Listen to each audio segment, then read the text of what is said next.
ambassadeur d'Aiguizimana Jean-Marie Vianney. Je suis très heureux, comme toujours, d'être avec vous ce soir. Vous allez bien? Ça va, je vais bien. Le week-end n'a pas été facile, mais ça va. Donc, j'en profite pour vous dire bien sûr bonsoir et dire bonsoir à tous nos amis, les téléspectateurs, les auditeurs qui suivent notre émission de mardi soir, en leur promettant de faire tout ce qui est possible pour leur apporter quelque chose, pour apporter quelques informations, quelques analyses. Ils jugeront eux-mêmes à la fin, si on leur a apporté vraiment ce qu'ils attendaient de nous. Merci beaucoup en tout cas de m'avoir permis une fois encore de participer à cette émission. C'est nous qui vous remercions pour cette soirée que vous vous privez. On sait que c'est la saison du football. Certainement que vous auriez aimé regarder quelques matchs du mondial. Malheureusement, ce n'est plus ce genre de sport qui m'intéresse. Ah, ok. Je n'arrive pas à suivre un match jusqu'au bout. Eh bien, je reconnais ça. Il y a des âges où on ne peut plus suivre un match avec passion parce que d'abord, on ne connaît pas les joueurs et ensuite l'intérêt, ma foi. Suivre un match lorsqu'il y a des drames dans nos pays, c'est pas facile. C'est pas facile, mais il faut essayer de se faire plaisir de temps en temps quand même. Hein. C'est vrai. C'est vrai que c'est une période très compliquée pour notre pays, pour notre région. Mais bon, on ne peut pas conditionner le monde entier à notre situation. Et donc, j'en profite, c'est pourquoi j'en profite pour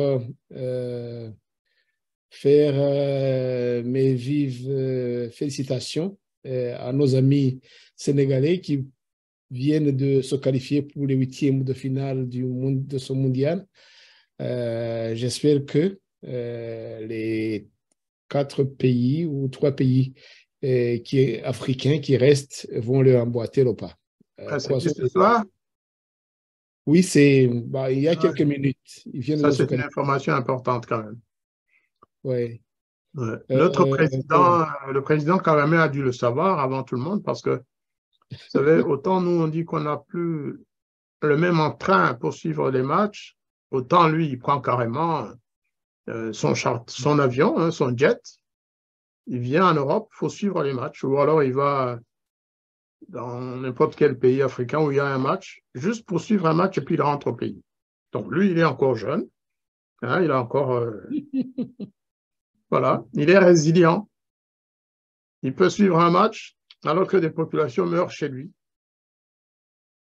C'est une bonne chose. En même temps, il faut se poser des questions. Oui, à chacun sa façon de voir les choses, hein. À chacun sa sensibilité, comme on dit. Tout à fait. Voilà.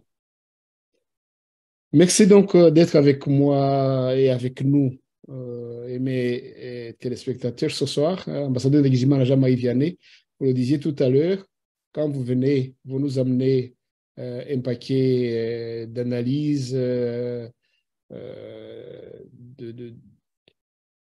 d'arguments, d'idées, de réflexions. Et nos téléspectateurs, vous le rendez bien. Je me base sur le feedback que nous recevons des émissions que nous faisons avec vous. Ce soir, encore une fois, nous allons parler inévitablement du Rwanda et de notre région au travers la diplomatie, au travers tout ce qui se passe pour que la paix revienne dans notre région. Nous allons commencer par, disons, quelque chose qui a étonné pas mal de gens, où nous avons remarqué on nous a fait remarquer, c'est à partir d'un article dans un journal, où on nous a fait remarquer que la France, elle, est en train d'envoyer des espions et des super espions parce que c'est le chef des renseignements militaires qui est à la tête de la délégation. Ce n'est pas quand même n'importe qui. Il est allé au Rwanda. En tout cas, c'est ce que le journal disait, que fin novembre, il devait se rendre au Rwanda. Et pour discuter avec les Rwandais, avec le gouvernement rwandais, avec les officiers rwandais, surtout avec les services de renseignement rwandais de la situation à l'est de la RDC. Il y a quand même de quoi se poser des questions. Est-ce que le moment est bien choisi? Hein? Est-ce qu'ils ont bien choisi le moment pour envoyer ces officiels au Rwanda pour un tel sujet? Et en ce moment, voilà, pas mal de questions donc à ce sujet. Pour ceux qui nous suivent, je voudrais leur montrer l'article sur lequel nous nous basons. Hein. Comme d'habitude, nous voulons que on remarque, on voit que nous nous basons sur les faits et pas nos sentiments ou en tout cas sur des choses qui n'existent pas. Voilà. C'était un article qui est sorti dans un journal qui se respecte, Africa Intelligence, un journal qui fait de la presse d'investigation, donc qui nous a renseigné que, voilà, le titre le dit bien, le patron du renseignement militaire français à Kigali.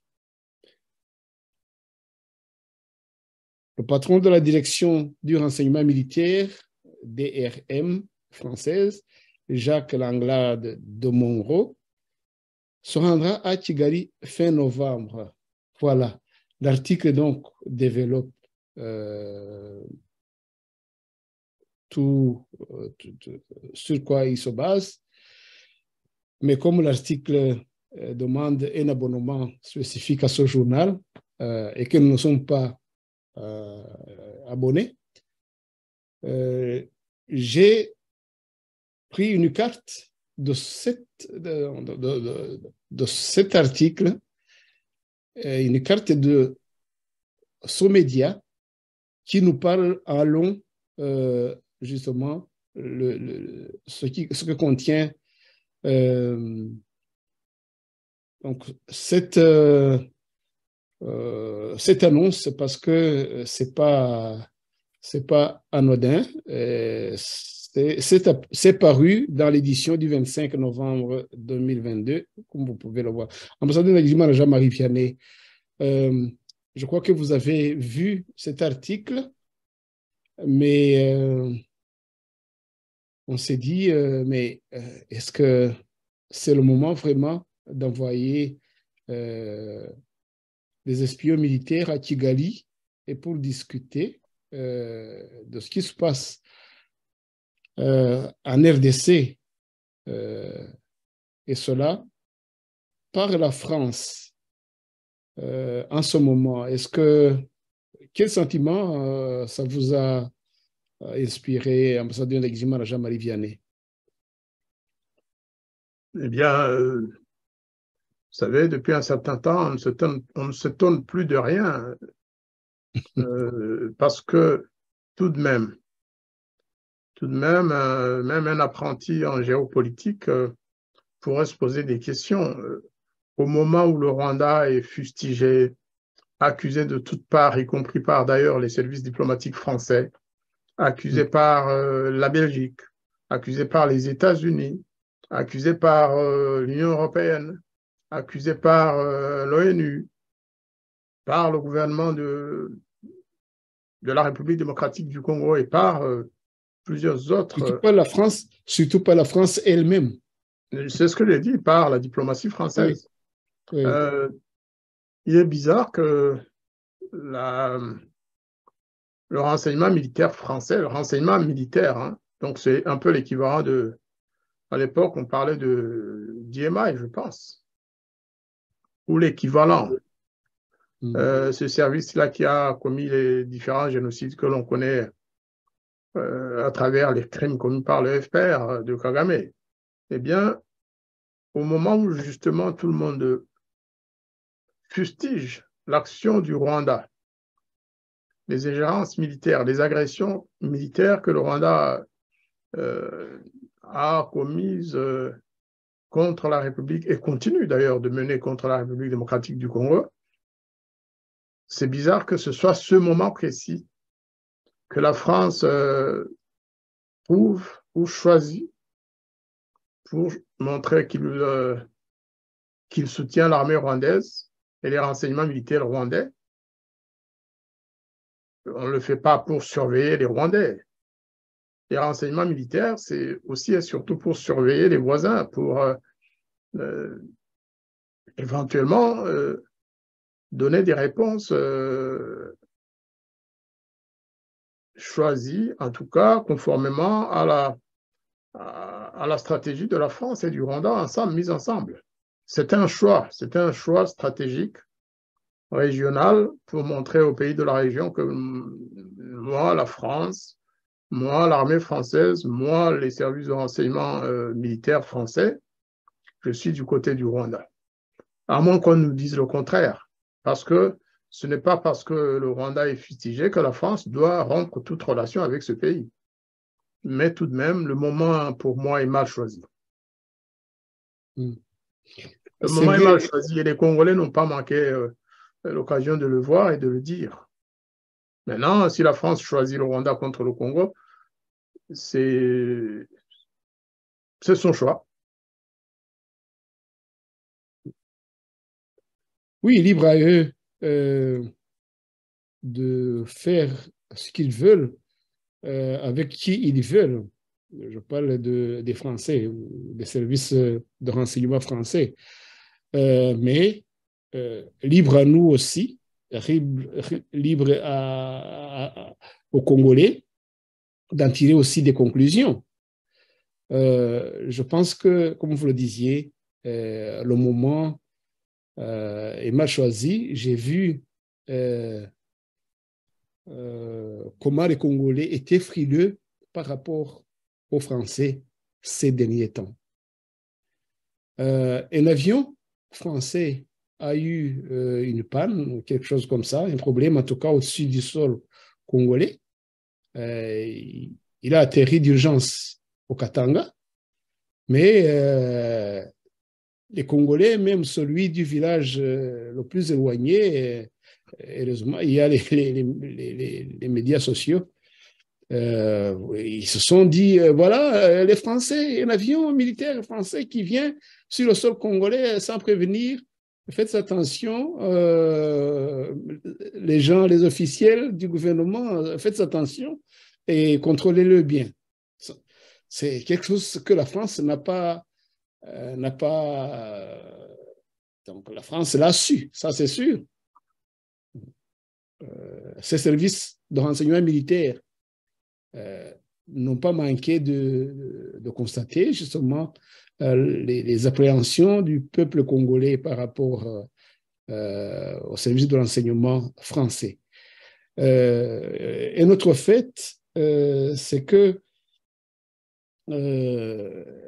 vous l'avez entendu, je ne vais pas vous montrer les documents ici, ça va nous faire perdre du temps, mais c'est de notoriété publique que le président Tshisekedi vient d'échapper à un attentat.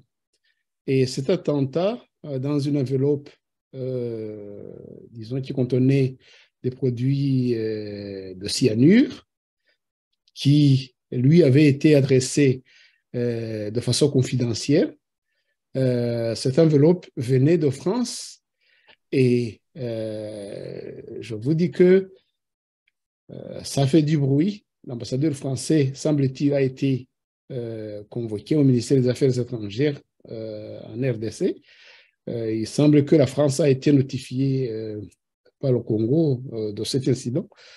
Voilà. Je m'arrête là, mais il y a des signes visibles, concrets, qui montrent à n'importe qui, on ne doit pas être un diplomate ou, je sais pas moi, un géopoliticien pour le constater. Il suffit d'aller sur les réseaux sociaux.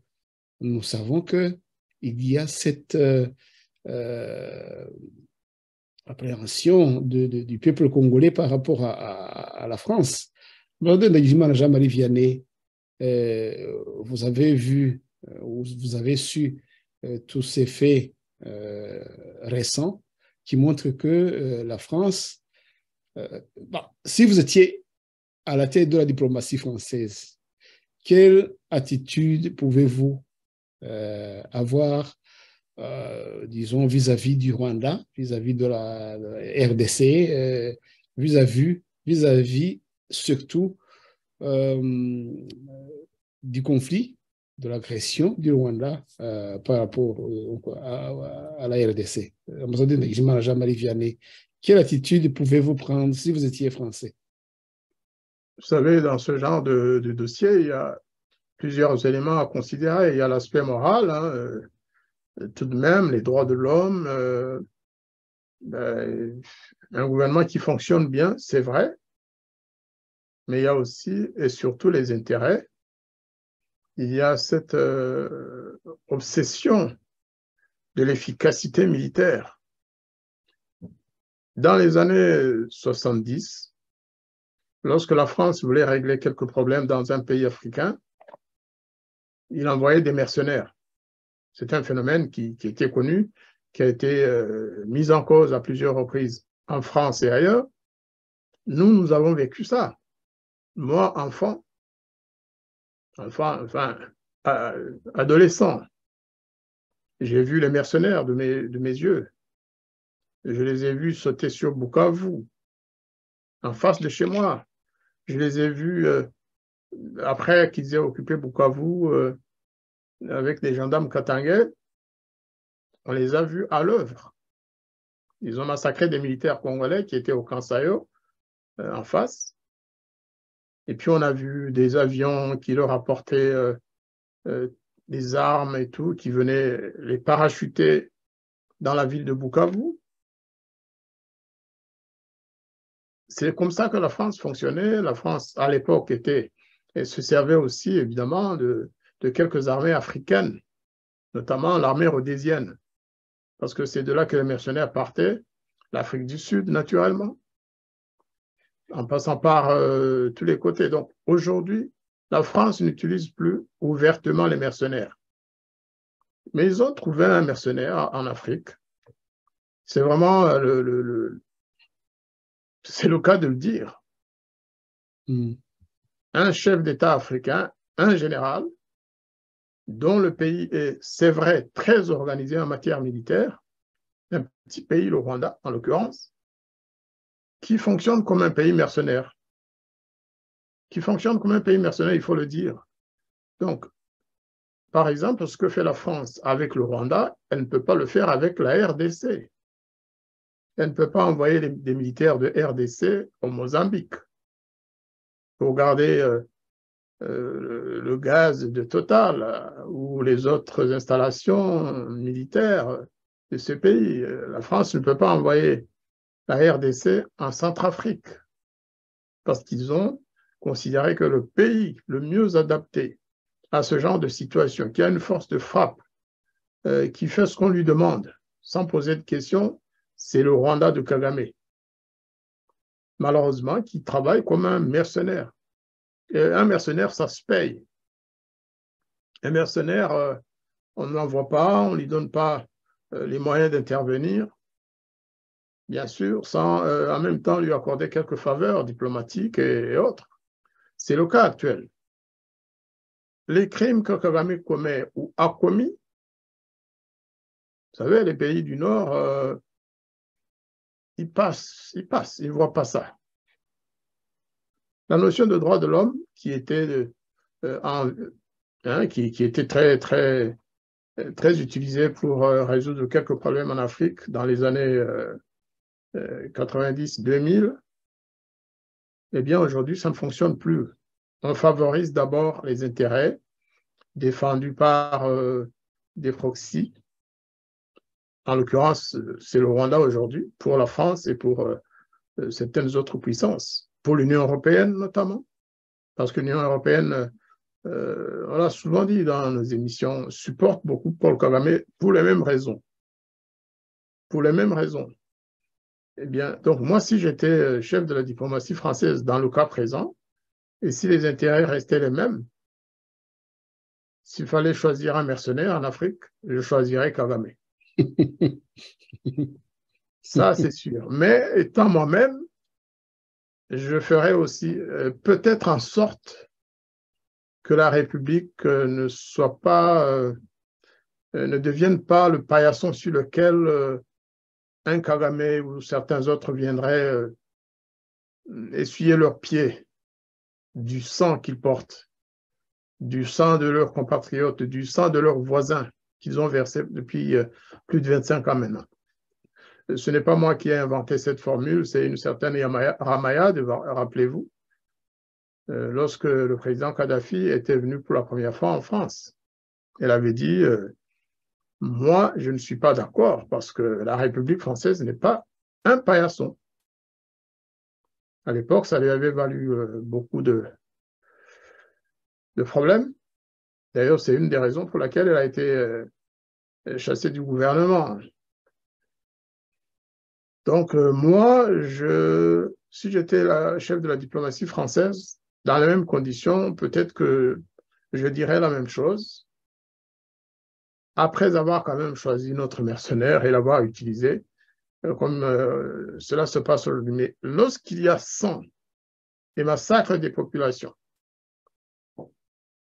moi étant ce que je suis, je ne le ferai pas.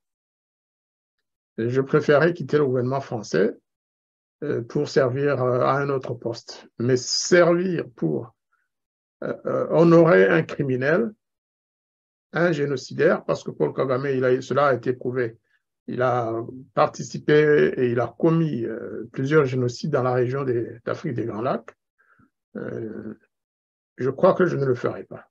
Et ce ne serait pas la première fois que je me serais dérobé à ce genre de collaboration criminelle. Je vous remercie. Oui, vous dites que vous mettriez des limites et à l'extrême même que vous démissionneriez. Ambassadeur Ndagijimana Jean-Marie Vianney, cela n'est pas donné à tout le monde d'être sensible au malheur des autres, mais aller jusqu'à envoyer le chef de renseignement dans un pays qui est taxé d'agresser un autre pays ami, supposé être ami, je pense que ce n'est pas dans l'intérêt de son propre pays. Je ne vois pas comment ça peut être dans l'intérêt de la France de soutenir quelqu'un ou de s'afficher avec quelqu'un que le monde entier est en train de fuir. Je pense qu'au niveau de diplomatie, vous êtes diplomate de carrière, c'est un jeu, je trouve, dangereux, voire suicidaire, de tourner le dos aux autres pour s'afficher justement avec celui-là que vous avez qualifié de pas mal de choses, de s'afficher avec lui. Je pense que c'est suicidaire pour une diplomatie d'un pays comme la France, non? C'est suicidaire en termes d'avenir, en fait. Parce que penser que les Congolais vont oublier très vite que la France, à un moment donné, a soutenu leur ennemi, lequel ennemi était en guerre ouvertement contre la RDC. Aujourd'hui, le Rwanda est en guerre contre la RDC. C'est manquer de perspicacité. Les Congolais ne vont pas oublier. Et les relations entre la RDC et la France vont s'en ressentir pendant un certain temps, à moins que l'on considère que le Congo est un pays, est un moins que rien, hein, comme certains le disent d'ailleurs dans certains milieux. Ils se trompent. Il y a plusieurs éléments qui font que moi, je choisirais la RDC, non pas contre le Rwanda, mais pour les Congolais. Si j'étais cette fois-ci président de la France, parce que là, on est dans le domaine vraiment, dans le domaine présidentiel. Hein. Ce n'est pas nécessairement le ministre des Affaires étrangères qui décide quand et pourquoi une délégation des renseignements militaires doit partir au Rwanda. C'est le président de la République, je pense, et le ministère de la Défense. Bien sûr, on consulte les affaires étrangères, mais ce n'est pas le MINAFET, comme on dit, qui va envoyer une telle délégation au Rwanda. Pour plusieurs raisons. D'abord parce que économiquement, je pense que la RDC, malgré tout, c'est aussi sa population. C'est son peuple qui suit tout ce qui se passe entre le Congo et la France et entre le Congo et les autres pays européens avec les États-Unis. Les Congolais suivent beaucoup. Ils sont très informés. Et ils sont surtout ouverts. Ce n'est pas comme certains, c'est pas comme dans certains pays où les populations suivent comme des moutons. Je vous assure, en termes d'information, les Congolais sont 1000 fois mieux informés que les Rwandais, par exemple.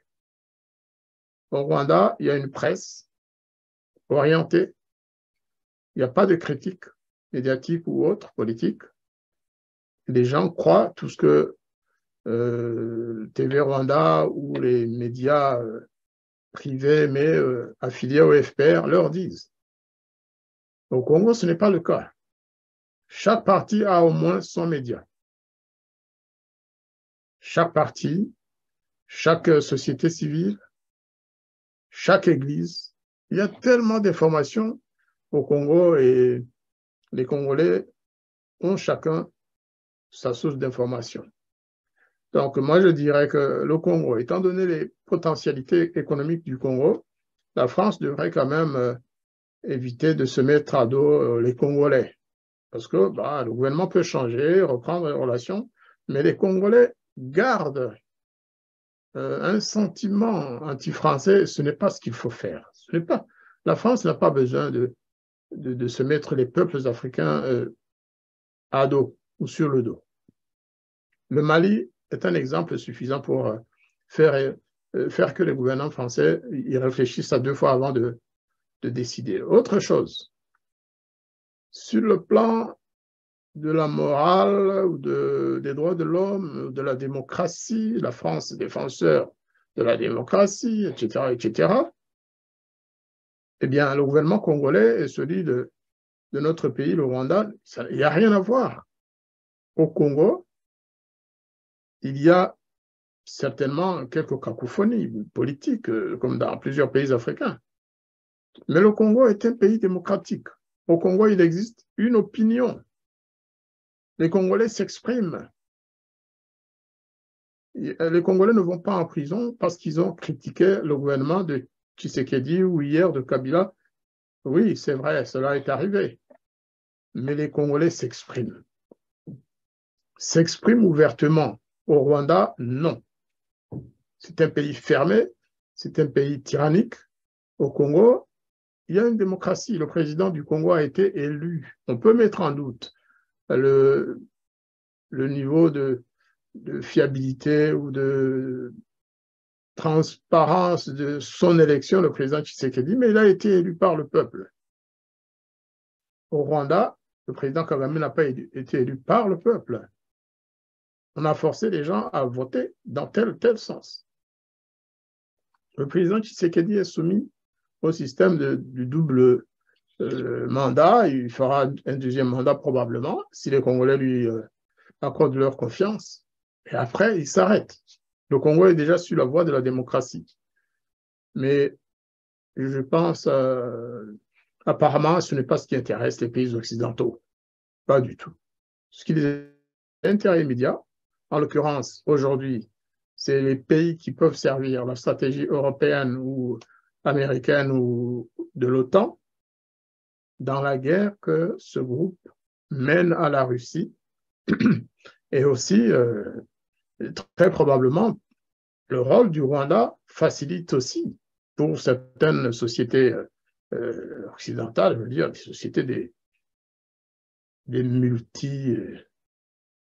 les entreprises qui vont exploiter les mines du Congo. Il y a des sociétés multinationales françaises, belges, américaines, canadiennes surtout, qui, à travers l'occupation du territoire congolais par le Rwanda, profitent pour aller exploiter les mines et les autres ressources du Congo. Ça aussi, c'est connu. Oui, on profitait peut-être, Ouais. mais pour le futur, comme la situation se trouve actuellement, est-ce que c'est sûr que si la France était calculée bien, c'est sûr que passer à travers par Kagame pour exploiter le Congo, est-ce que ça va être toujours possible vu la situation telle qu'elle est? Ce ne sera pas toujours le cas, bien sûr, hein, mais ils se disent, ben, tant que c'est possible, on y va, on en profite. Demain, on va s'arranger avec Kinshasa. Entre-temps, on profite. C'est autrement incompréhensible. Mais le fait est là. Vous savez, il y a des analystes qui disent que l'intérêt de ces multinationales et de ces États qui profitent du travail de ces multinationales, c'est qu'aujourd'hui, dans les territoires occupés par le Rwanda et ses proxys, ses mouvements rebelles, les multinationales peuvent aller et prendre tout ce qu'elles veulent, quasiment gratuitement. En retour, bien sûr, ils financent la guerre pour justement garder le monopole sur l'occupation du territoire, hein, et l'accès aux mines. Mais aussi, ces multinationales et les pays dont elles sont originaires, parce qu'une société multinationale a une nationalité. Eh bien, ce que ces multinationales et ces pays offrent à Kagame, c'est la protection. Si Kagame ne bénéficiait pas de toutes ces protections, eh bien, peut-être que quelque chose lui serait déjà arrivé depuis longtemps. Kagame est protégé. Pour ne prendre aucun exemple, la protection d'ordre judiciaire. Si vous comptez le nombre de rapports qui ont été établis par les Nations Unies depuis 1994 et qui vous disent que Kagame a massacré 10 000, 40 000, 100 000, 300 000, 1 million au Rwanda et en RDC, et le nombre de rapports est impressionnant. Mais vous constaterez qu'à chaque fois, tous ces rapports disparaissent. Tous ces rapports sont placés sous embargo quelque part aux Nations Unies, sur ordre de qui? Sur ordre des mêmes pays dont ces multinationales sont des ressortissantes. Ce n'est pas possible. Tous les rapports, il n'y a pas un seul rapport qui ait déclenché une action contre le gouvernement rwandais. On s'arrange toujours pour dire, écoute, bon, procède autrement, et tu garderas notre protection pendant un certain temps, mais ne fais plus ça, ne fais plus ça. Tu es notre ami, on va te protéger, mais ça, tu évites parce que c'est trop visible. Jusqu'à la disparition de plusieurs millions de Congolais. Tout ça est documenté, on ne cessera jamais de le dire.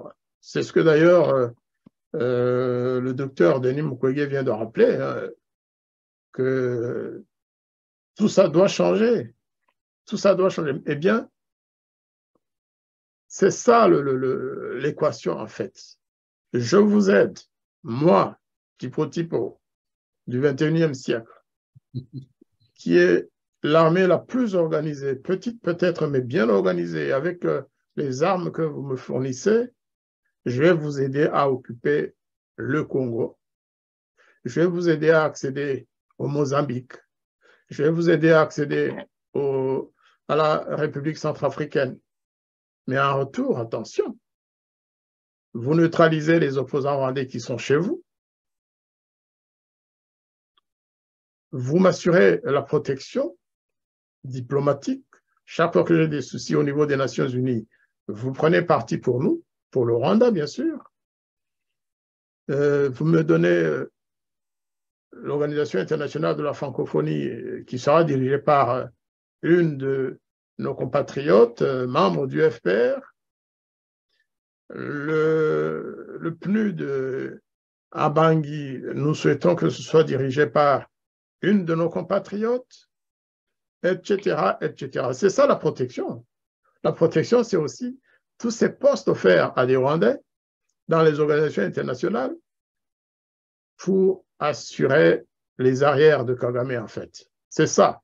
Eh bien, c'est la contrepartie de ce qu'il offre aux Occidentaux dans les conflits qui gangrènent notre région et surtout dans les différents génocides que l'armée rwandaise commet dans la région, au Congo surtout. Au Congo, ça devient insupportable. Il faudrait donc que la France essaye de voir un peu comment revoir sa copie.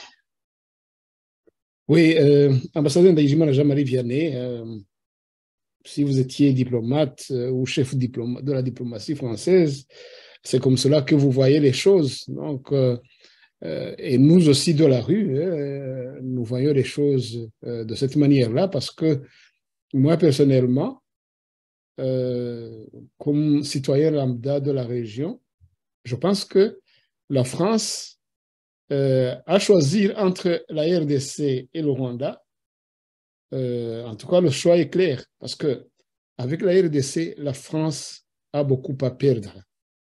En tout cas, vous l'avez dit un tout petit peu, mais la RDC est le plus grand pays francophone. La RDC, si jamais elle veut boycotter la francophonie ou je ne sais pas, je crois que l'OIF va trembler. Je pense que maintenant que tout le monde, tous les pays de la région ont tourné le dos à Kagame et qu'ils soutiennent ouvertement, qu'ils le disent et qu'ils l'ont déclaré ouvertement, qu'ils soutiennent le Congo et qu'ils sont du côté de la RDC, qu'ils compatissent avec le peuple de la RDC et que la France n'a pas cette compassion, ça veut dire que la France, normalement, va rester avec Kagame seul dans toute cette région-là. Donc, je voulais dire, ne voyez-vous pas que la France prend beaucoup de risques à se mettre à dos le Congo, parce que le Congo, actuellement, la diplomatie congolaise marche vraiment bien. Je pense que le Congo est soutenu par pas mal de gens. Voilà, c'est ça en fait notre façon de voir les choses, nous, citoyens lambda. Peut-être que vous voyez les choses de la même manière. Vous savez, dans ma naïveté, il m'arrive de penser que la France a peut-être un autre plan, que la délégation française qui va à Kigali va probablement dire à Kagame, vous savez, Monsieur le Président, les choses sont mal engagées. Il faudrait peut-être amoindrir vos ambitions. Il faudrait peut-être jouer autrement. La France vous soutiendra, mais ça, c'est c'est la vision naïve d'un Africain qui se soucie aussi des droits des gens et du droit à la vie des populations congolaises et rwandaises. Mais est-ce que c'est cela la politique française actuelle? C'est possible. Mais quand je vois par ailleurs la position de la secrétaire générale de la francophonie à l'égard du conflit rwando-congolais, elle l'a exprimé à Djerba, sans embâche. Elle a pris parti pour son pays d'origine alors qu'en tant que secrétaire général de l'OIF, elle devrait rester neutre, neutre au vrai sens du terme. Et quand je vois par ailleurs la proximité entre Mme Mushikiwabo et les autorités françaises, je me dis, est-ce qu'elle n'influence pas quelque part la diplomatie de la francophonie, y compris celle du deuxième pays le plus grand dans la francophonie, c'est-à-dire la France? Est-ce que la France peut marcher dans les pas de Mushikiwabo sur le dossier du Congo sans... peut-être qu'il y a un deuxième... il y a un plan B, probablement. Rappelons-nous, je cite souvent le cas de Muammar Kadhafi. Hein. Avant d'être bombardé et exécuté, Muammar Kadhafi était devenu le symbole du faste et de l'accueil en France. C'est le chef d'État qui avait été le mieux accueilli dans cette République, sous une tente dans les jardins de l'Élysée. Et puis après, il a été bombardé, il a été liquidé. Ce ne sera pas, et ce n'est pas ce que nous souhaitons nécessairement, en ce qui concerne le Rwanda. La France ne va pas aller bombarder le Rwanda, mais que la France soit au moins neutre, ou alors qu'elle applique diplomatiquement ses déclarations, celles que j'ai lues sur le site du ministère des Affaires étrangères hein, de France Diplomatie, étaient claires. La France demandait au M23 et RDF, même si la France ne le dit pas, de se retirer de ses positions, d'arrêter de combattre l'armée congolaise et de retourner dans ses positions initiales. C'était clair et net, bien exprimé. C'était un communiqué responsable diplomatiquement et pour la France, ça avait vraiment une valeur, une plus-value en termes de diplomatie par rapport à la question de notre région. Parce que dans le passé, ça a toujours été assez flou. Mais quelques jours après, j'ai eu l'impression à Djerba que la position du président Macron était différente. C'est l'impression que j'ai eue, hein. Vous me direz, vous, ce que vous avez perçu. On l'a dit dans l'émission passée, hein, notre émission de mardi passé, on C'est l'a ça, bien, tout on à l'a fait, bien tout à fait. démontré. Et donc, ça tranchait avec la diplomatie officielle. Pourquoi? Selon les lieux ou les endroits où l'on est, on change de langage. Je pense que c'était une erreur, peut-être involontaire, hein, mais il est temps que la France envoie aussi une délégation de haut rang. Hein, de la coopération militaire franco-congolaise devrait aussi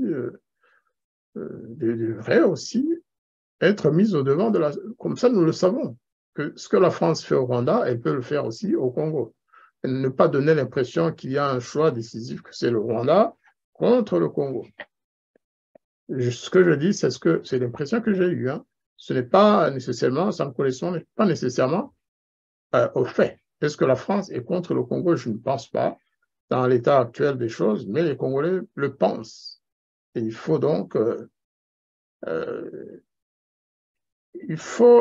rassurer l'opinion congolaise. Peut-être que les dirigeants congolais savent et connaissent parfaitement la vraie position de la France. Mais l'opinion congolaise et le peuple congolais, y compris dans les petits villages du Kivu, c'est ce qui m'a étonné, y compris dans les camps des réfugiés congolais, ceux qui sont chassés par le M23, ils savent et ils disent que la France travaille avec les agresseurs de leur pays. Il faut qu'à Paris, on le sache. Peut-être qu'ils n'écoutent pas ce que les Congolais disent. Nous avons la chance de parler les mêmes langues. Nous parlons et nous comprenons le Machi, le Lingala, le Swahili, les autres langues de la région. Eh Mais parfois, bien, justement, on se demande ce que pense de tout cela le peuple français. Parce que si j'ai bien suivi, on ne se préoccupe pas de ce que le peuple français peut penser aussi. Bon, vous avez parlé de justice. Euh, les Français, il y a des Français qui ont péri dans l'avion que le FPR a descendu, l'avion qui contenait, enfin, aussi le président, les deux présidents du Rwanda, Habyarimana et du Burundi, dans le même avion. Il y avait les membres de l'équipage, ils étaient français. Ils ont des veuves en France, ils ont des orphelins. Il y a eu un émoi énorme. Les Français, je pense, devraient avoir d'abord la justice. Hein. Leur gouvernement devrait, en tout cas, faire en sorte que ces gens reçoivent une justice pour les papas qui sont morts, pas d'une mort naturelle. Hein. Voilà. Et je pense que les Français ne suivent pas peut-être bon, ou ces décideurs ne les consultent pas ou ne veulent pas. En tout Là, cas, ils vont vous répondre qu'il s'agit d'une affaire judiciaire qui pend devant la justice de ce pays depuis plus de 15 ans, donc 20 ans même. Hein, donc, ils vont vous dire non, non, non, le gouvernement n'est pas intervenu dans ce dossier. C'est un dossier qui n'est pas clos. Voilà, c'est un argument. Hein. Nous savons, nous, les pressions qu'il y a eu, certainement.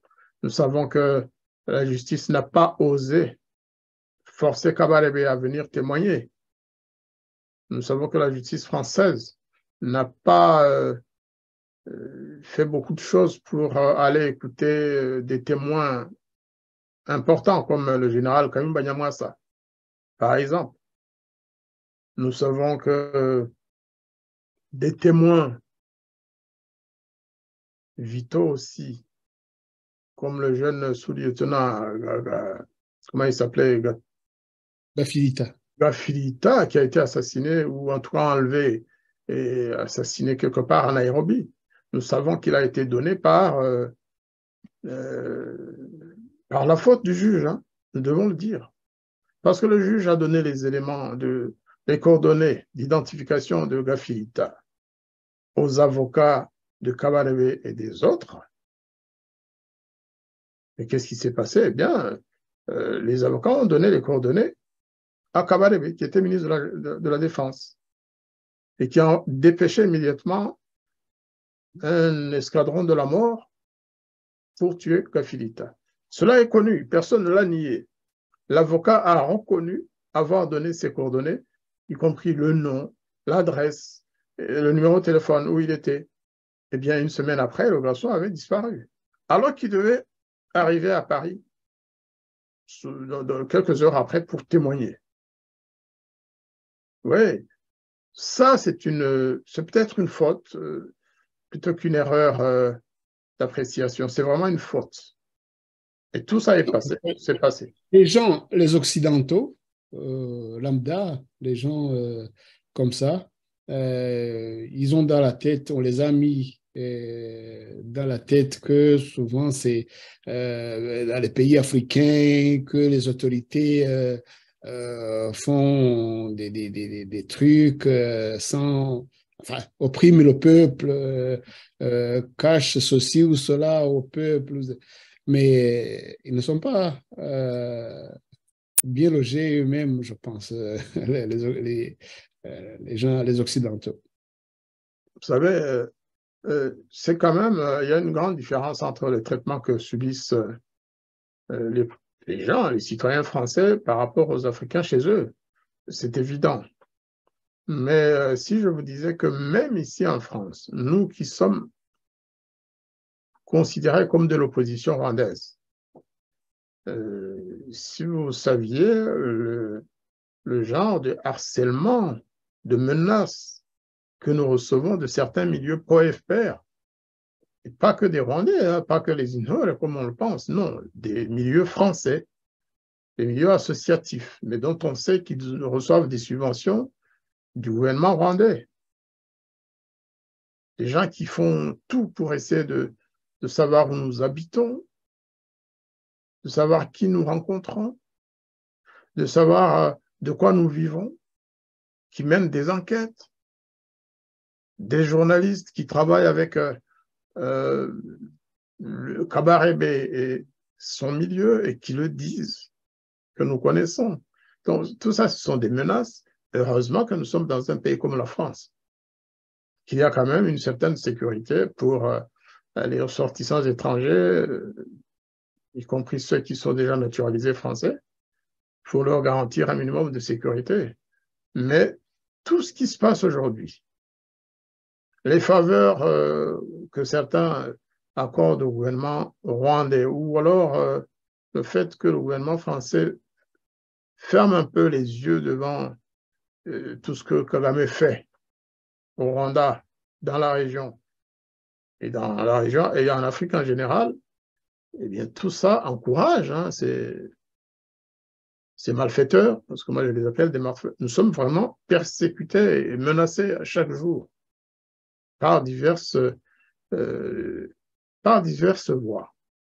Nous devons, bien sûr, continuer ce que nous faisons, mais ceux qui nous suivent à la télévision, ceux qui lisent ce que nous écrivons, il faut qu'ils sachent que ce n'est pas sans risque. Nous devons continuer à lutter. Nous avons choisi de mener cette mission jusqu'au bout, mais il y a des dangers, il y a des menaces, et c'est tous les jours comme ça. Et c'est tous les jours comme ça. Et, je pense que nous ne sommes pas sortis de l'auberge parce que si la France, comme elle est dirigée, et comme vous l'avez décrite, elle est au sommet des Nations Unies, elle est dans toutes les organisations internationales comme le noyau. Est-ce que elle peut être vraiment, bon, je sais pas, on dirait, bon, je sais pas si le vocabulaire est juste, mais nuisible, vraiment nuisible à certains intérêts comme de la RDC, comme de tous les pays qui ne sont pas dans sa sympathie, quoi. Peut-être à son insu, il y a des choses qui portent atteinte aux intérêts de plusieurs pays africains.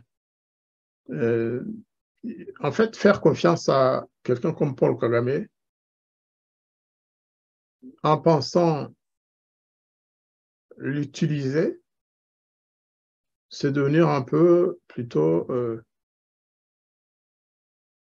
c'est se faire manipuler sans le savoir, parce que Kagame, il sait le faire. C'est un spécialiste de la manipulation.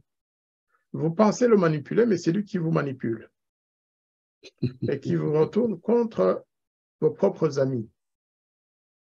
C'est ça le danger, en fait. Les pays européens aujourd'hui pensent que Kagame, oui, c'est leur homme à tout faire, c'est leur typo, comme nous le disons souvent, mais en fait, c'est lui qui tire son épingle du jeu, parce que sans eux, il disparaîtrait. Aujourd'hui, Kagame ne peut pas tenir sans le soutien de la France, sans le soutien des États-Unis, sans le soutien du Royaume-Uni, sans le soutien du Canada, parce qu'aujourd'hui, le Canada est très présent.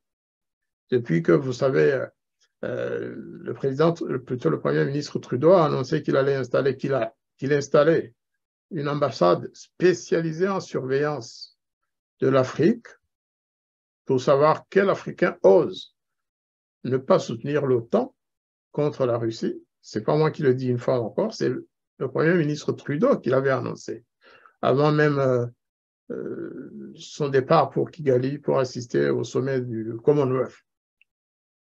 C'est tous ces soutiens qui font que Kagame survit, que son arrogance s'accroît au lieu de diminuer, qu'il se moque des pays de la région. Vous avez vu, il y a 2 jours, je pense, sa prestation devant les chefs d'État de la région d'Afrique de l'Est, au moment où il y avait le 2e round ou le 3e round des négociations avec les mouvements rebelles, au moment où les chefs d'État 3 étaient en tout cas à Nairobi il attendait, d'autres étaient en direct dans leur capitale. Il a parlé avec une insolence grave, d'une question aussi grave, mais en se tortillant. Ça, c'est se moquer de ses homologues, en fait. On doit le supporter. C'est un homme fort. Je vous en parler. J'ai préparé son court discours qu'il a parlé à l'ouverture de ce troisième round de pourparlers pour amener la paix en RDC. Dans son discours, en tout cas, on va d'abord l'écouter, mais il y a beaucoup de choses, beaucoup de choses qui montrent justement, qui corroborent ce que vous dites vraiment de façon assez claire. Écoutons Kagame d'abord dans son discours. His Excellency, President William Ruto, thanks for your invitation to participate in this meeting. His Excellency President Evariste Ndayishimiye, Chair of the East African Community, Excellencies, Heads of State, greetings from Kigali. I wish to start by thanking the leaders of our East African community for your commitment and efforts in finding a solution for this challenging security and other situations in our region. Let me take this opportunity to thank the chairperson of the East African Community, President Evariste Ndayishimiye, as well as the chairperson of the ICGLR and the AU mediator, President Joao Lourenço. And I would like to express appreciation to President William Ruto and the East African facilitator, former President Kenyatta, for dedicating sufficient time and energy to this problem, which has a complicated and long history, but is nonetheless solvable. For almost 3 decades now, the problem of insecurity and instability in Eastern DRC has festered and remained unresolved. This situation has negatively impacted our region, including the issue of hundreds of thousands of Congolese refugees who are unable to safely return to their homes, as well as impeding trade and investment with negative implications to the whole region. The primary reason for this persistent crisis is the failure to implement the many agreements that have been reached at various levels and at different times in past years. I most sincerely believe that this time around, these efforts are going to bear good results. The recent resurgence of one armed group, among many others, has received a lot of attention globally, and this comes on top of other unresolved security and political challenges. We therefore welcome the region's swift response and the robust mechanisms being established to save lives in Eastern DRC and address the dangerous escalations that threaten neighboring countries, including Rwanda. What is needed today more than ever is a steady political will to implement the ongoing regional initiatives, particularly the East African community-led Nairobi peace process and the African Union mediation by President Lorenzo of Angola.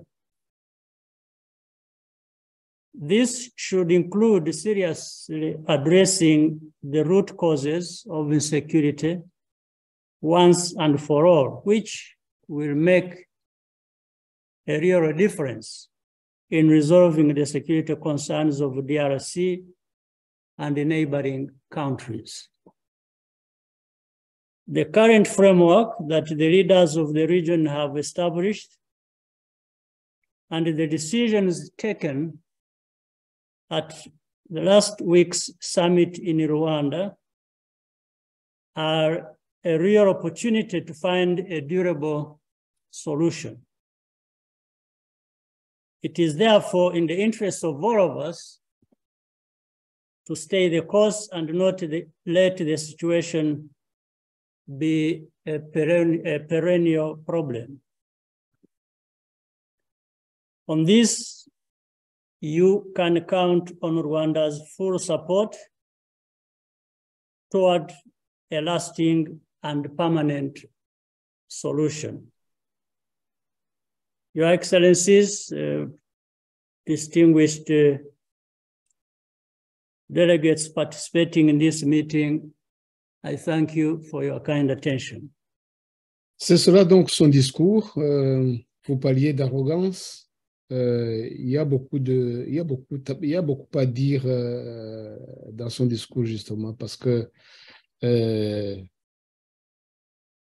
j'ai senti personnellement qu'il a pris ses confrères de haut et qu'il s'érige en donneur de leçons. Comment l'avez-vous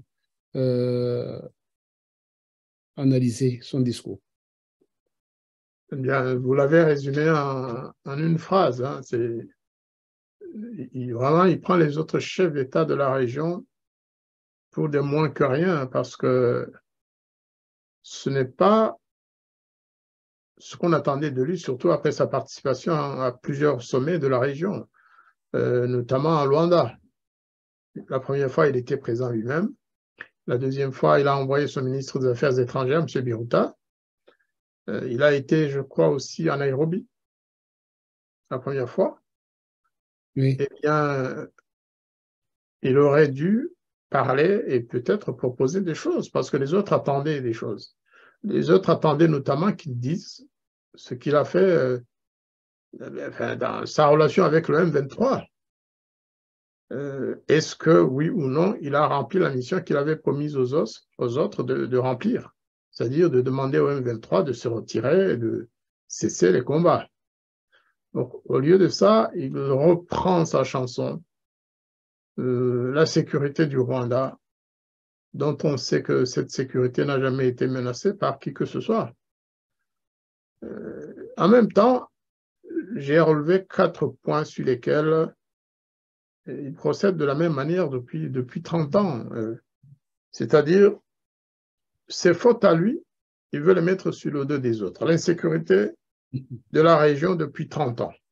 Qui en est responsable? Qui en est responsable? Déjà, depuis 1990, je ne vais pas parler aujourd'hui de l'attaque des Rwandais réfugiés en Ouganda, au Congo, au Burundi et ailleurs.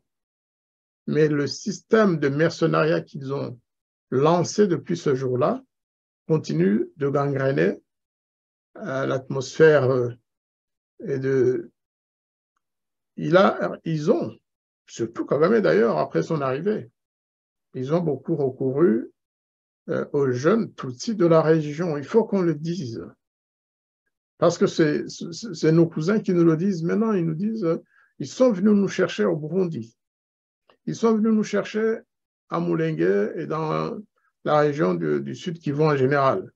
ils sont venus nous trouver à Massissipou en nous disant, écoutez, venez nous aider parce que notre race Tutsi est en danger. C'est le terme qu'ils utilisent, hein. Ce n'est pas moi qui invente le mot race Tutsi, c'est eux qui le disent. On leur a dit, nous sommes menacés, si nous prenons le Rwanda, nous vous accompagnerons pour conquérir le Congo.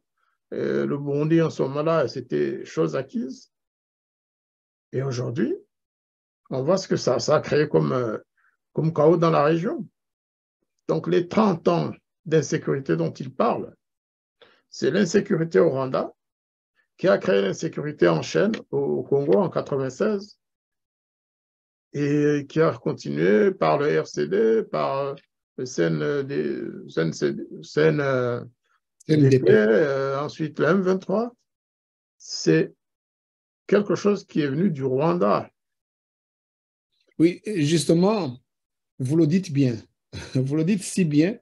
Et quand il dit, voilà, maintenant, aujourd'hui, pour terminer le problème de sécurité dans l'est de la RDC, dans la région, attaquons ce qu'il dit en anglais, root cause.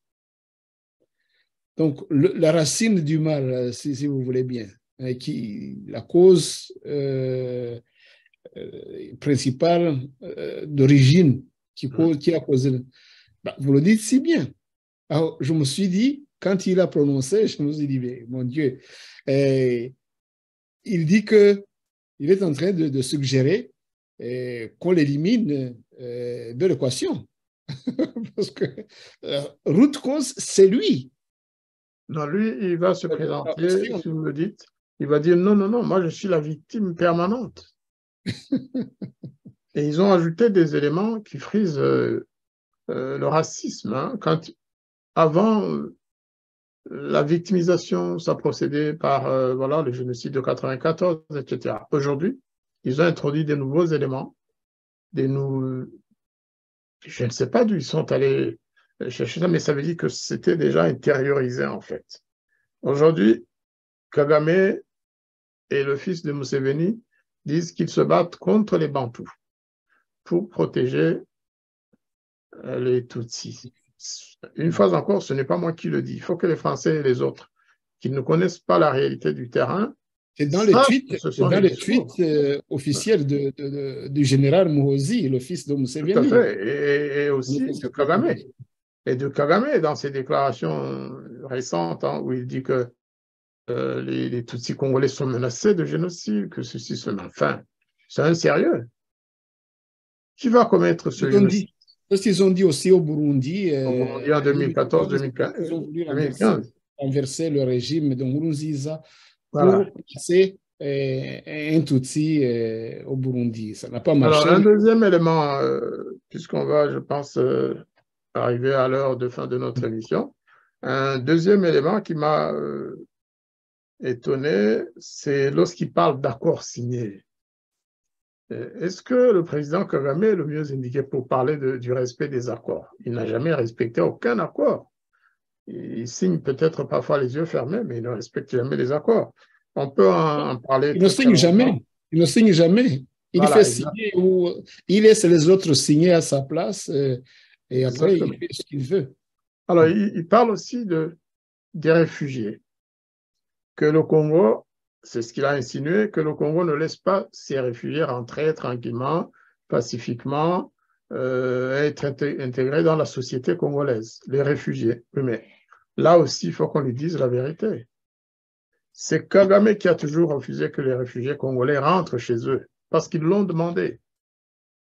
On a même connu à Kibuye, Karongi, le cas où en 2014, je pense, 2015, des réfugiés congolais qui voulaient rentrer chez eux ont subi, ont été attaqués à l'arme lourde par l'armée rwandaise, qui en a tué, je pense, une bonne dizaine, 12 ou 15, pour les empêcher de rentrer chez eux. Il y a aussi en 1995, lorsque Mme Albright se rendait au Rwanda pour constater le phénomène d'Eva Chengezi ou de je ne sais quoi, On se rappelle que l'armée rwandaise, que le président Kagame avait donné ordre à son armée d'aller tuer des réfugiés Tutsis qui étaient dans le cas de Mudende, dans le nord du pays. Tout ça aussi a été documenté et ça a été reconnu par certains officiers des renseignements qui avaient supervisé cette opération. Il a préféré massacrer des réfugiés Tutsis congolais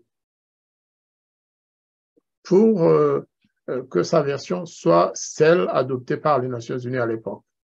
Que les réfugiés rwandais attaquaient le Rwanda, que c'est eux qui avaient traversé pour venir massacrer les réfugiés congolais alors que ce n'était pas vrai.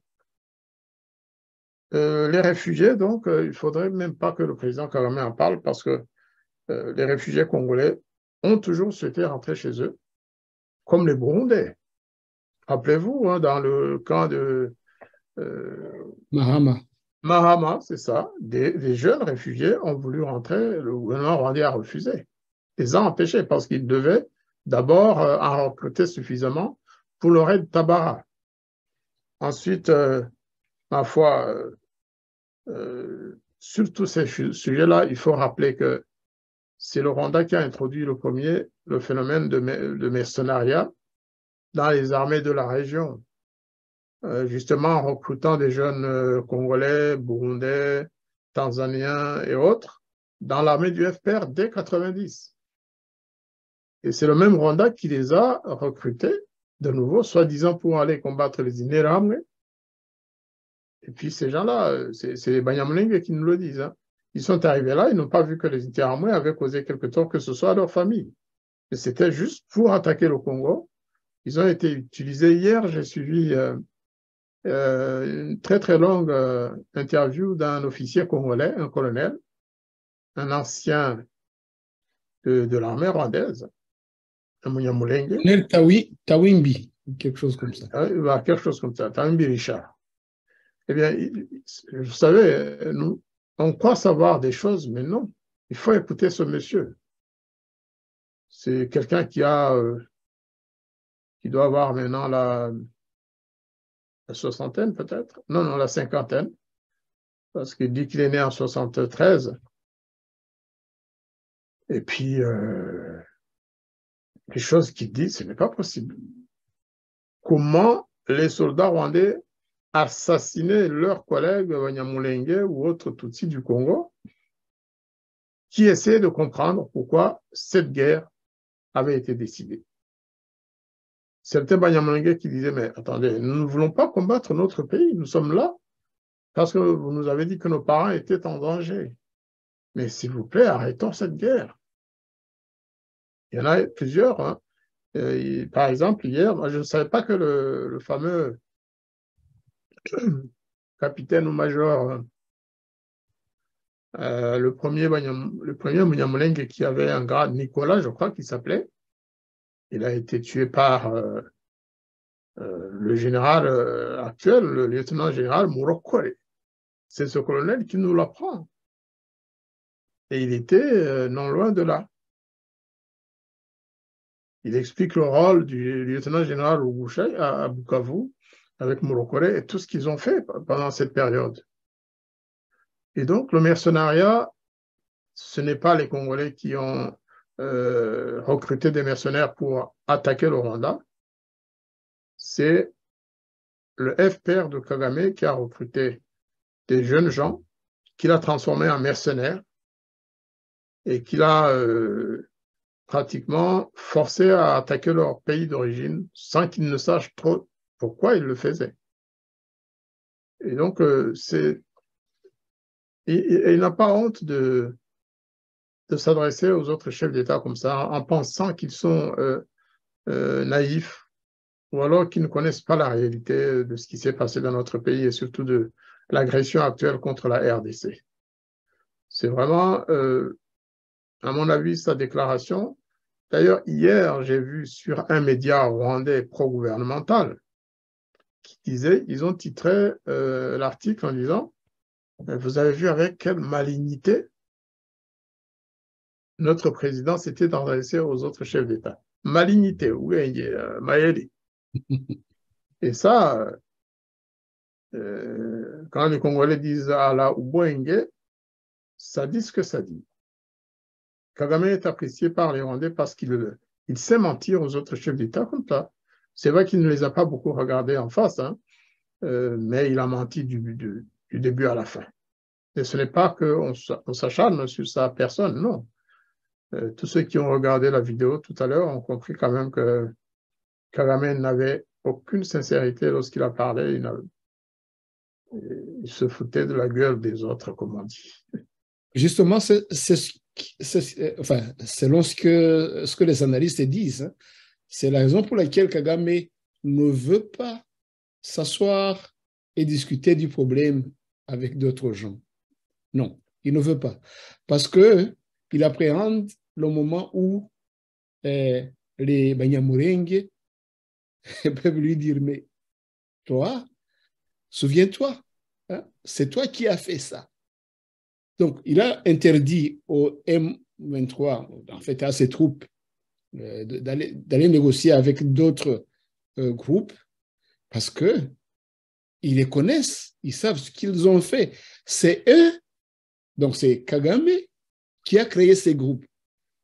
Alors, imaginez-vous, s'il devait se présenter avec ses collègues présidents devant ces groupes et leur dire non, vous avez tué des gens, vous avez fait ceci, vous avez fait ceci, maintenant il faut que ça s'arrête.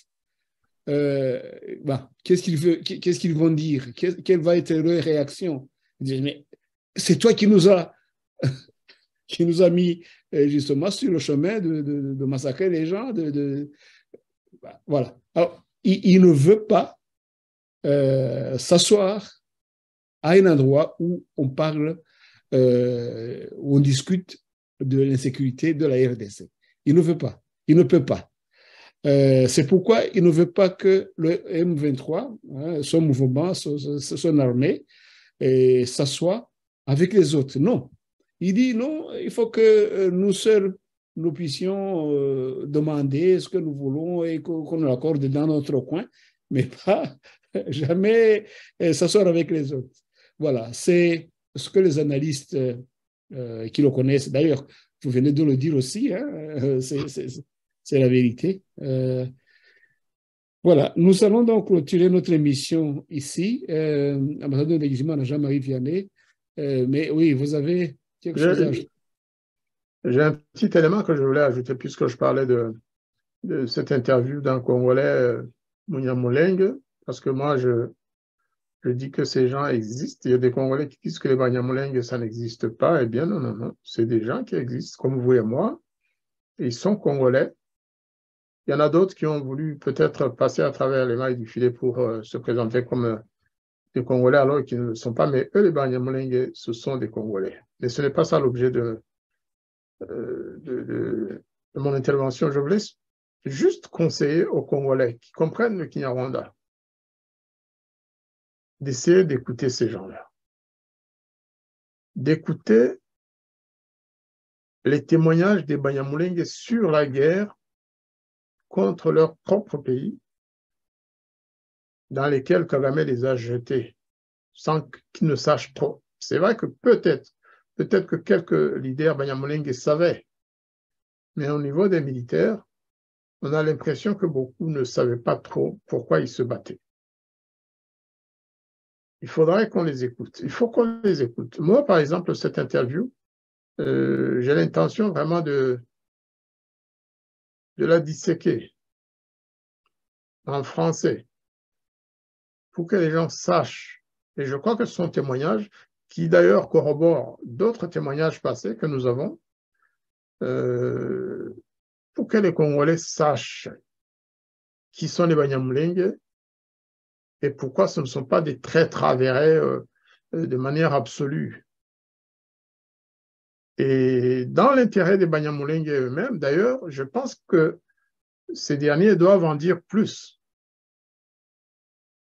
Parce que les Banyamulenge ont, selon les autres Congolais, trahi leur pays en se battant d'abord au sein du FPR depuis l'Ouganda. Pour quelle raison? Bon Dieu, pourquoi des jeunes Congolais vont se faire recruter en Ouganda Souvent d'ailleurs, pour les Banyamulenge, il passait par le Burundi, il l'explique très bien. Il explique comment, il dit même quelles autorités burundaises il rencontrait, des officiers supérieurs comme des ministres, pendant la guerre et avant la guerre. Il faudrait que les gens qui veulent comprendre la situation de notre région écoutent ces gens-là parce qu'ils en souffrent. Et moi, les Banyamulenge, du moins les Banyamulenge qui ne sont pas pro-Kagame, parce qu'il y en a encore qui le sont, le colonel le reconnaît d'ailleurs, des jeunes qui sont manipulés, il faudrait que ces gens disent la vérité, toute la vérité à leurs propres frères congolais. Je pense par exemple au fameux trio, les grands leaders des Banyamulenge qui sont Louvergois, Nyarugabo, le ministre des Infrastructures, etc., etc., Deo Bouguera. Il faudrait qu'ils disent, qu'ils parlent de Kagame aux autres Congolais. Je suppose qu'ils le font. Je suppose que certains secrets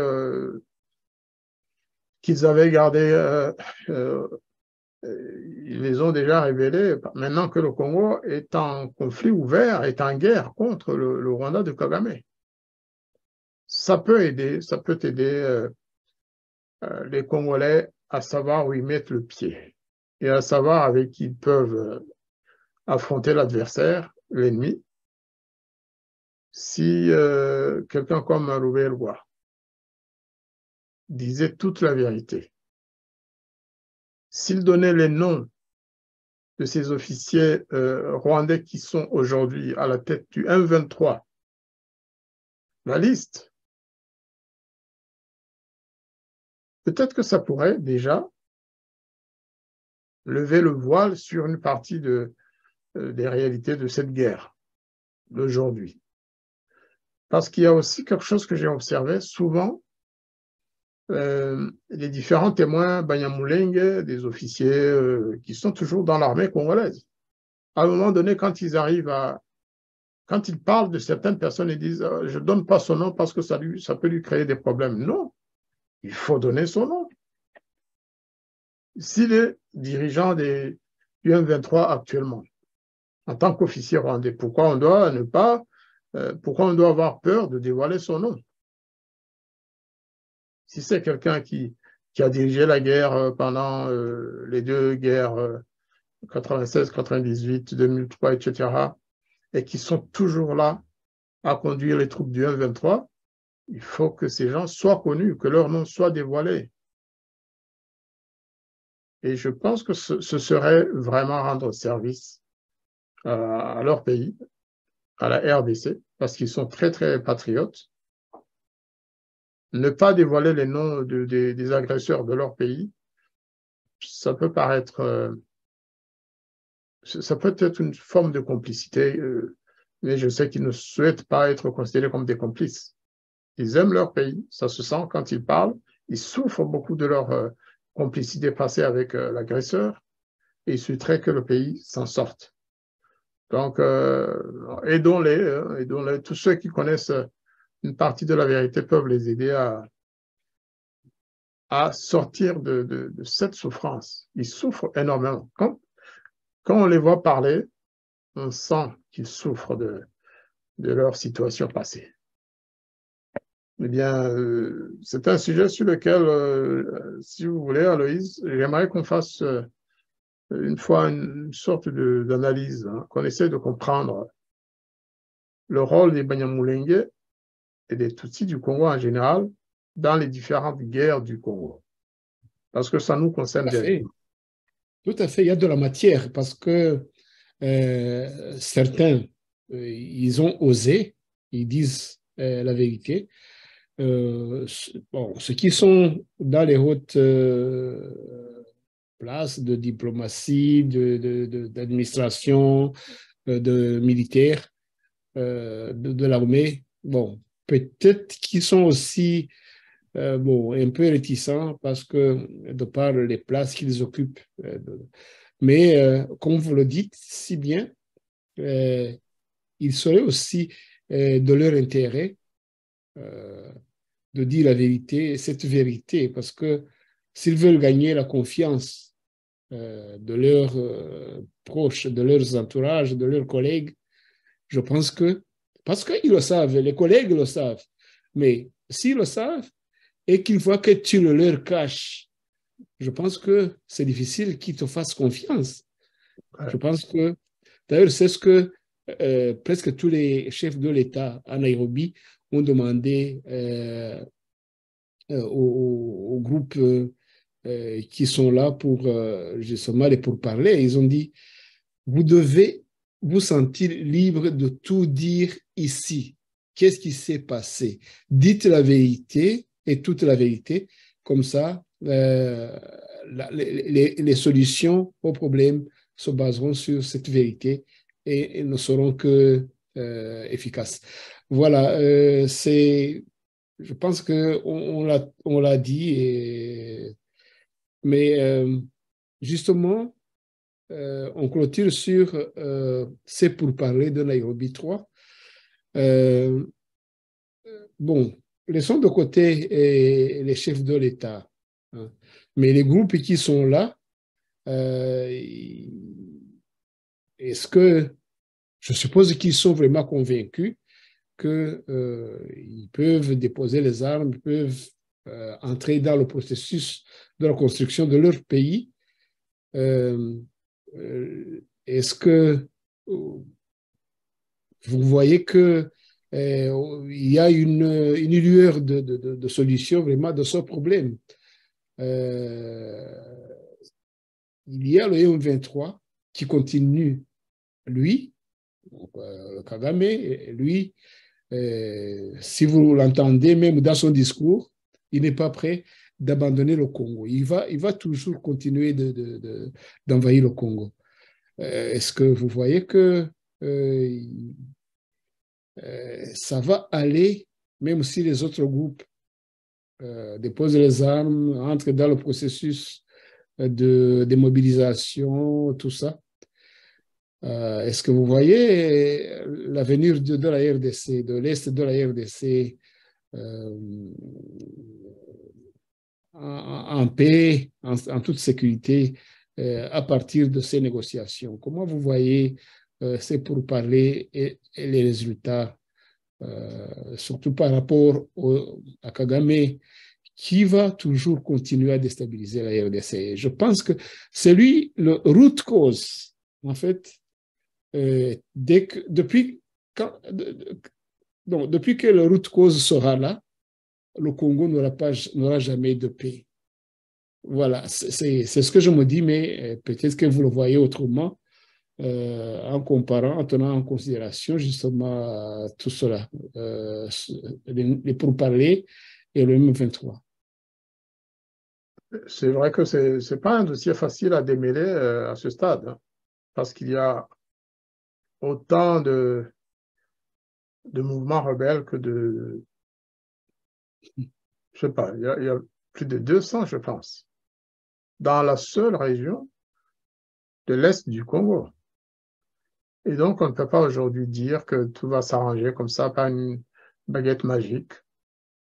Mais je suppose que le président Tshisekedi et son gouvernement et son armée sont en train de préparer autre chose aussi. C'est-à-dire qu'il ne suffit pas d'aller discuter.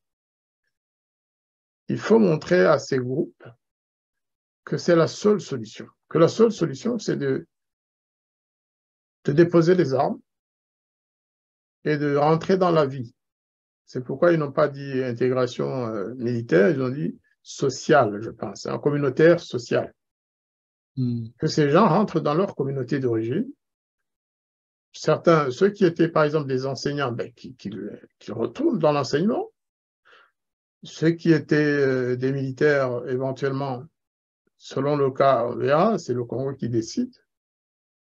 Mais sans la dissuasion, qu'est-ce qui empêcherait un groupe rebelle de retourner dans le maquis, de retourner dans la mine qu'il exploite aujourd'hui, illégalement, s'il n'y a pas de dissuasion militaire? Il faut que l'armée montre qu'elle détient une supériorité militaire sur le terrain et que les rebelles sentent que persister, continuer dans l'erreur ou dans l'illégalité, que ce ne sera pas la solution définitive, qu'il faut absolument, non pas, il ne faut pas leur parler en termes de se rendre, non, mais qu'il n'y a pas d'alternative, qu'ils doivent absolument cesser les hostilités. Donc, je pense que la solution, le remède à tout ça, c'est le renforcement de l'armée congolaise. Le renforcement de l'armée congolaise, et comme on le dit souvent aussi, c'est la cohésion ou l'unité des Congolais face à l'agresseur et face à toutes ces rébellions qui pullulent partout dans le pays.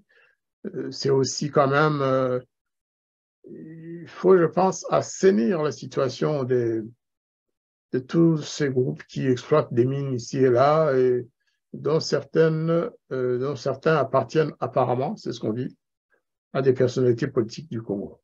Des mines illégales, exploitées illégalement par des gens pour le compte de politiciens congolais dans certaines parties du Kivu ou de l'Ituri. Et d'ailleurs, même dans le Katanga, il semble que le même phénomène existe.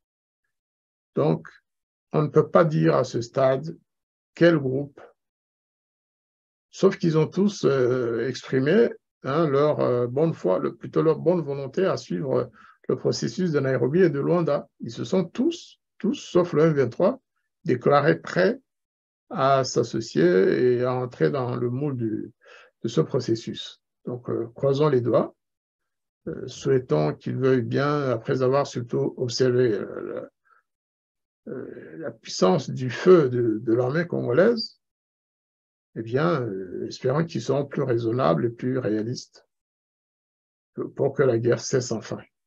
Pour que les guerres, il y a plusieurs guerres. Mais non, il y a un autre élément dont Kagame a parlé notamment, c'est la présence de forces extérieures. Kagame fait toujours allusion au FDLR. Et les FDLR ont dit, mais nous voulons rentrer chez nous. Oui, c'est vrai. Nous souhaitons dernièrement, ils ont sorti d'ailleurs un communiqué en disant, nous voulons rentrer dans notre pays, mais il faut parler. Comme le Rwanda demande à la RDC de parler avec le M23, eh bien, les FDLR suggèrent qu'on discute, qu'ils discutent avec le gouvernement rwandais pour voir dans quelles conditions, effectivement, eux, les membres, les réfugiés armés et les réfugiés civils non armés pourraient entamer un processus de rapatriement. Et ça, c'est à voir. Je crois que ce ne sera pas fait par Nairobi ou par Kagame qui essaie de les rapatrier de force. Il faudrait pas qu'ils les rapatrient de force parce que ce serait encore du sang à verser dans la région. Il y a eu assez de sang versé au Congo. Il ne faudrait pas que le Congo permette à Kagame de nouveau s'introduire sur son territoire, soi-disant pour chasser les FDLR. Pour l'instant, les FDLR n'agressent pas les troupes congolaises, ne sont pas en belligérance contre l'armée congolaise. C'est vrai que c'est une priorité pour ramener ou améliorer les relations diplomatiques avec le Rwanda, mais ce n'est pas la priorité du Congo. La priorité du Congo, c'est d'arrêter d'abord les groupes armés qui combattent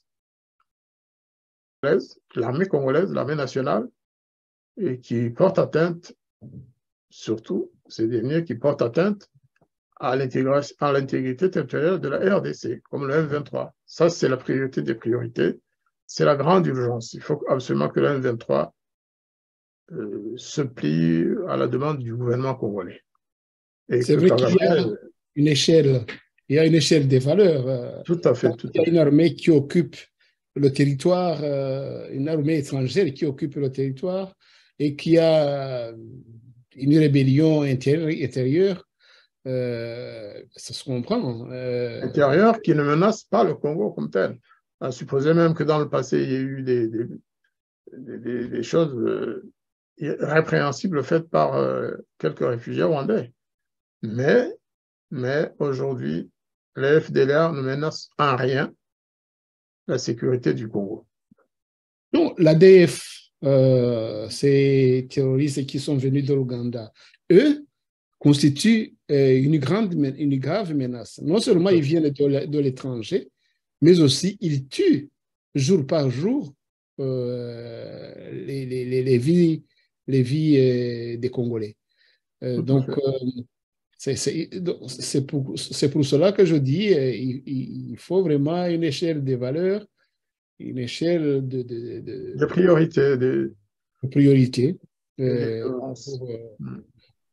Voilà, si vous le permettez, on va clôturer ici, à moins que vous auriez autre chose, un ajout, je ne sais pas.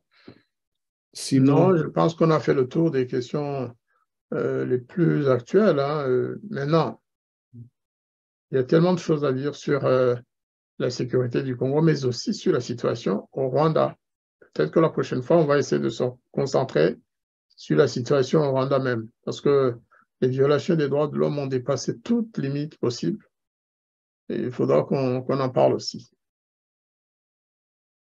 oui, évidemment, le Rwanda est champion dans la dissimulation des preuves. Tout ce qu'ils font, ils le dissimulent, ils savent le dissimuler. Mais nous, on est là, nous, on est des Rwandais. Ça se passe sur nous, sur nos pères, sur nos mères, sur nos frères.